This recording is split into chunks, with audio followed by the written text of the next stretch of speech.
ರಾಶಿಕಾ ಹಾಗೂ ರಕ್ಷಿತಾ ಯಾರಿಗೆ ಅವರ ಮನೆಯವರ ಪತ್ರ ಸಿಗಬೇಕು ಎಂದು. ರಕ್ಷಿತಾಗೆ ಆ ಲೆಟರ್ ಮೋರ್ ಡಿಸರ್ವಿಂಗ್ ಅಂತ ಅನ್ಸುತ್ತೆ. ಈ ಮನೆಯಲ್ಲಿ ಮನಸ್ಥಿತಿಗಳು ಮನಸ್ಸುಗಳು ಹಾಳಾಗೋದಕ್ಕೆ ಮೂಲ ಕಾರಣನೇ ರಕ್ಷಿತಾ. ಗೈಸ್ ನೀವೇ ಯೋಚನೆ ಮಾಡಿ ಎಷ್ಟು ಕಚ್ಚಡ ಇರ್ಬೋದು ಅಶ್ವಿನಿ ಮೇಡಮ್ ಅಂತ ಕರೆಯೋಕ್ಕೂ ನನಗೆ ನಾಚಿಕೆ ಆಗುತ್ತೆ. ಅಷ್ಟು ಕಚ್ಚಡವಾಗಿ ಆಡ್ತಾ ಇದ್ದಾರೆ ಅಶ್ವಿನಿ. ನೆನ್ನೆ ಎಪಿಸೋಡ್ ನೋಡೋದು 4 ಜನ ರಾಶಿಕಂಗೆ ಇದ್ದಿದ್ದು, ಇನ್ನು ಮಿಕ್ತವರೆಲ್ಲ ರಕ್ಷಿತಾ ಅಂತಿದ್ರು. ಇವಾಗ ಏನು ಮಾಡ್ತಾರೆ ಅಂದರೆ ಗಿಲ್ಲಿ ಥರ ಇವರು ಆಟ ಇಟ್ಕೊಂಡು ಕುತ್ಕೊಂತಾರೆ.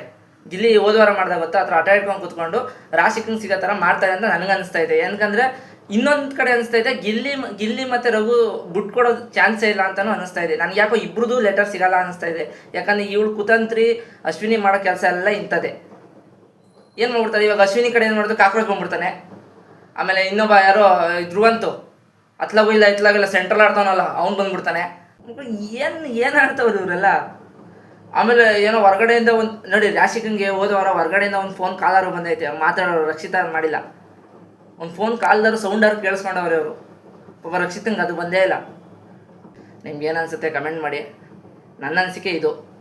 Thank you.